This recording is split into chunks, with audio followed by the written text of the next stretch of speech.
What's up, everybody? I haven't posted in a while.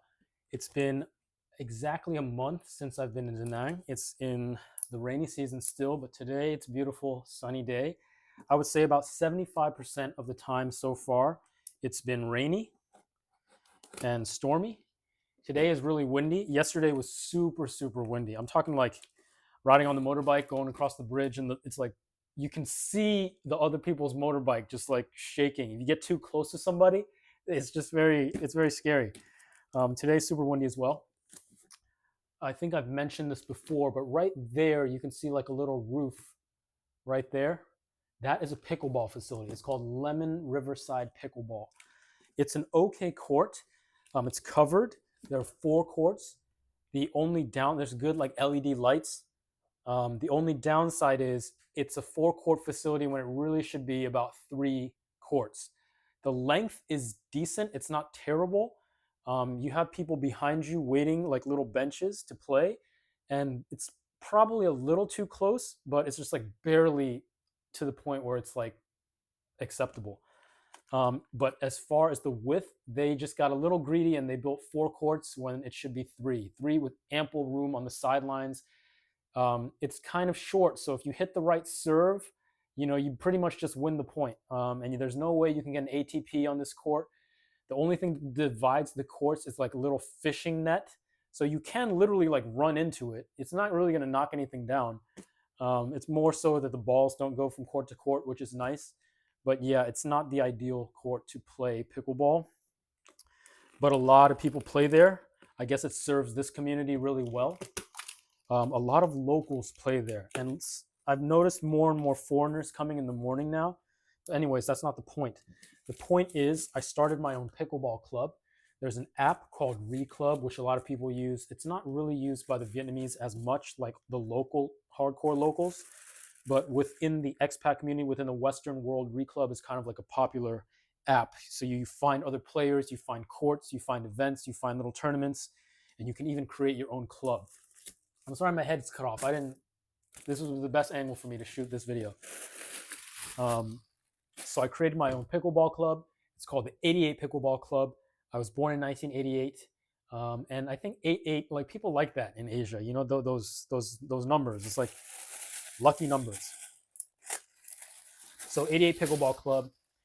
And at first, I was thinking, since I have a lot of experience in America, I was teaching little kids how to play pickleball, like officially with a company after school, like from first to sixth grade. And then in Bangkok, I was just playing pickleball. And then the more I played, the more people I met, and just as part of the growing pickleball community there, which is very small.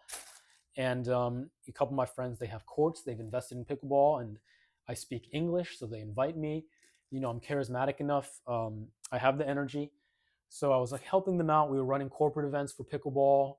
And I was like the guy, like the English speaking guy, like with a decent enough level to play pickleball that I can like coach this confidently. And, with beginners, it's more about just like projecting that confidence and, just working with them, being patient with them, and just letting them hit balls. Really, that's just really all it comes down to. You don't have to be like a 5.0, 6.0 player to teach beginners. A lot of beginners are just going out there and they're just like swinging at it, popping everything up. So there's a lot of room for improvement, and you can see that improvement in just a short session. And I realized that after my friends were bringing me on every Saturday, pretty much, we were holding beginner lessons. This is in Bangkok.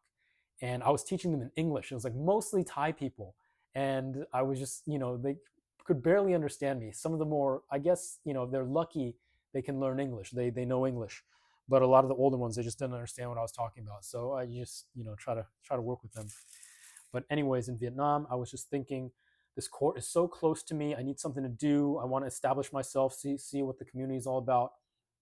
So I was just like, yeah, I'll hold some lessons. I'll hold some free lessons. I hosted like a week of free lessons, and then I started upping the price and upping the price. And so now it's starting to get kind of popular.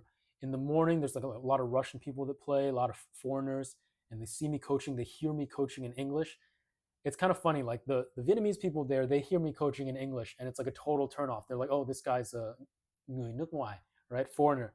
So they just like kind of stay away. They're like interested. They want to learn, but they know that the language barrier is there potentially.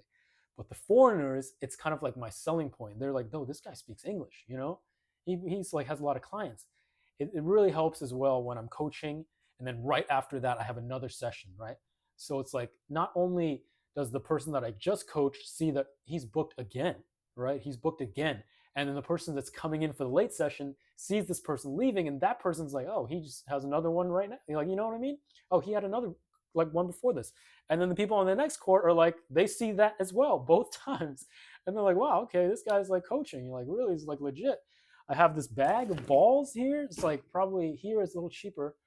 I wouldn't say the balls that I use are not quite Franklin balls, but I've experimented with a lot of balls in Bangkok, and these are good. These are I would say they're like 75 to 80% of the quality of a Franklin ball, and it's a little cheaper.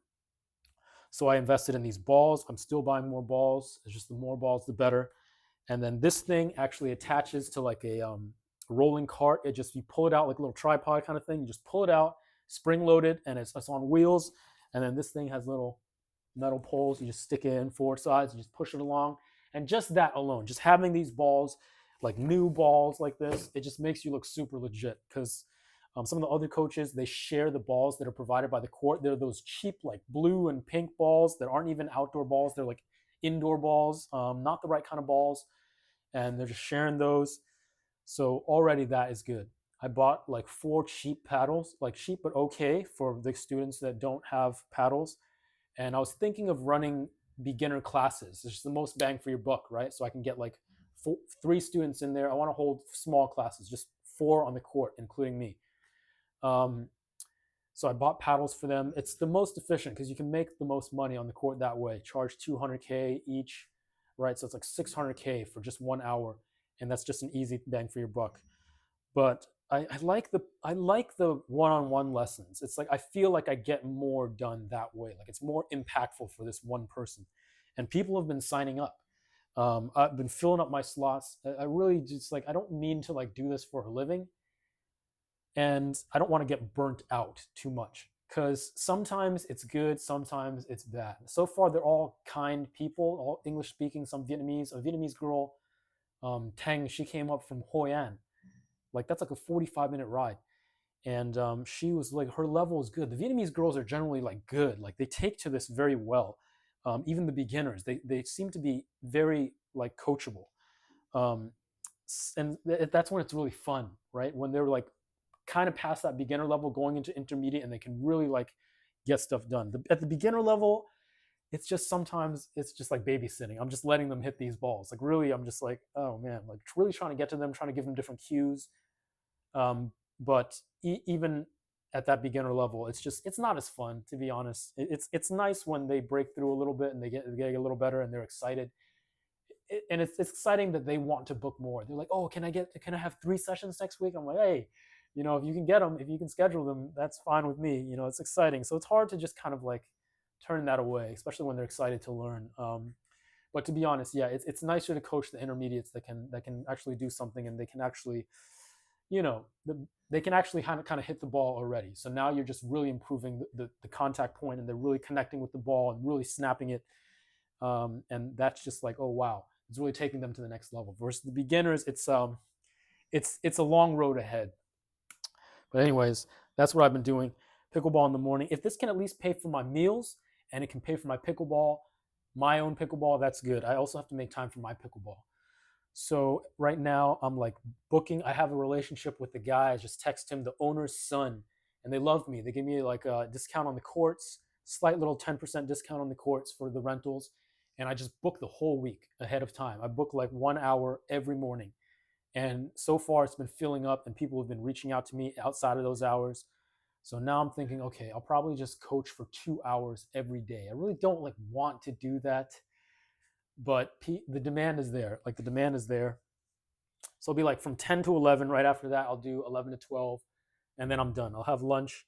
That still gives me flexibility to do my own thing, play in the evening, because I got to keep my level up too, Not really getting too many quality reps in with the newbies. But yeah, I buy the balls, and what I do is I color the holes. My signature thing is 4 holes colored red. A lot of people write their initials, but I just do this. And yeah, try to hang on to the balls. Coaching. I'm excited to explore Da Nang. The motorbike is really fun. Just getting out on a sunny day, riding the motorbike, it's just unbelievable. Just exploring the city. The pace of life is slow here. It's not like a big city. Life moves slower here. People still like have that work-life balance. They don't need a lot of money. Even the people that run businesses, it's not like so cutthroat like America, where it's all about profit. And I think it's more affordable here on every level. And but also on top of that, I truly do think the people that run the businesses, they're just chill about it, right? Like, yeah, they want to make money, they collect money. I mean, of course, that's why they do it. But it's just not so die hard about the profit margins. People still care about each other here. People still care about the quality of life and what it means to be a human being. But you can see that that's starting to change, like with the younger generation and like the Western, like kind of like the gig culture, the people who have to work these like low paying jobs, like the Grab drivers are just cranking it out. They work really hard, and they don't make a lot of money. So, it's different, but it's definitely, Westernization definitely, you can't really stop that from happening, especially with social media. People want, like the Vietnamese people out here, like they want the Yola paddle, like they pay for it. The people with the means, they want the iPhone 17. It's like a status symbol.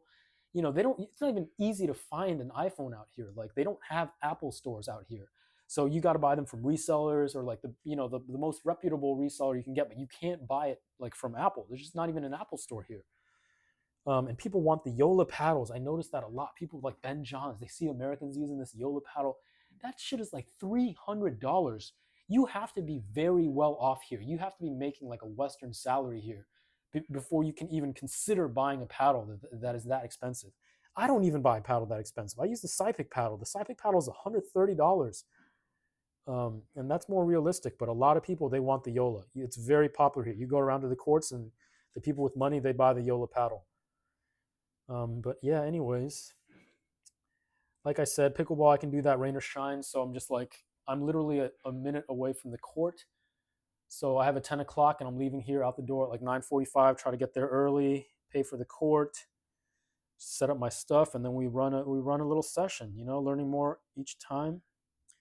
But it's been rainy, but it's nice because it doesn't matter if it's rainy or windy, we still hold practice. Um, and yeah, I've established myself with some pickleball friends, good level. And it's nice to be at the level that I'm at because it's like, it's definitely advanced intermediate at this point, and there's not that many advanced intermediates in Da Nang. So when you find them, it's like, okay, this guy can play. Like, we're gonna call this guy, like, definitely. Um, so that's nice. It's a really nice thing to have. It's like a nice place to be, confidence wise and skill wise, just like really learning how to, like, footwork, how to move, and just fine tune, just keep on getting better. But I'm sorry I don't have any footage. This is just it, man. Just pickleball. Just coaching pickleball in the morning, have lunch, play pickleball in the evening, have dinner, and then I just repeat that. Got this air purifier. This is the same exact model I had in Thailand, but I couldn't bring it with me, so I sold that one in Thailand and then bought the same exact model here in Vietnam. Yeah, so can't wait for the rainy season to be over, to be get on the motorbike a little more and exploring, just riding around the city. It's just a really great place to be. There's so much life here. There's so many young kids here on the motorbikes. It's just the best. Seeing the young kids on the motorbikes, it's amazing, especially girls. I've said that before, but it's just amazing. I mean, think about it, like a Vietnamese girl meets an American girl, and then the American girl's like, wow, you ride a motorbike? Like, you ride a motorcycle? And then the Vietnamese girl's just like, yeah, it's no big deal. I've been doing it since I was 16 years old. I could do it literally with my eyes closed. Like they like pull up to each other, like two girls just talking on the road, and because people are driving slow here, so they just drive and they match each other's speed and they just have a conversation while driving. Like, it's just a super chill thing, right? Whereas the Western girl will come to Vietnam and she'll be like, I'm not riding a motorbike. That's crazy scary. Like, there's no way I'm doing that, right? So I'm not saying like that one culture is superior to another, but there is that here. It's just baked in society. Everybody rides a motorbike here because they can't afford cars. So when I go to see a movie, I go underground. There's a specific underground lot just for Samet motorbikes, and there's just like 1,000 of them motorbikes. It's kind of weird. You'll park somewhere, with your motorbike. And when you come back, there will be 3 rows of motorbikes behind your car blocking you in. And you literally have to pull them up and drag them out and get your motorbike. You see girls doing this. You see little 15-year-old girls doing this. These things weigh 200, 300 pounds. And you just learn how to get it up against your hip, and you just push it. You kind of swivel it. You pull it up with your hip and you swivel it on the front tire, and you just drag it out and drag it out. And it's just like these little 95-pound girls doing this. And they have the mask and the helmet, and they have helmets here for girls, right? The back is cut out, a little notch for their ponytail. It's so cute. I saw a girl yesterday with a clear backpack, and she had 2 cats in it. And I wanted to record it so bad, but I had my phone here and I didn't want to seem like, I just want to play it cool, but like I should have just taken the phone because I'm on the motorcycle, right? So I have to like put it in neutral, let go of everything, take it out. But I should have done it, man, because she had 2 cats in the backpack. She was riding her motorbike. It was amazing. But it's so fun out here. I love it. I can see myself here long term. Still can't really understand the local people here, especially the people who speak the central dialect. Um, it's kind of crazy. But Northerners, I like the Northern accent. They're very easy to understand. It sounds very polished and polite. But yeah, the Southerners and the Central folk speaking like really fast. Sometimes I'm just like, bro, I didn't catch a single word of that. But yeah, all right. Anyways, guys, super long video, just me talking. Anyways, I'll have some nice footage, but I just wanted to give you an update. I will continue coloring these balls, slowly building my collection of balls. You can never have enough balls. And I'll see you on the next one, all right? Thank you. See ya. Wouldn't want to be ya.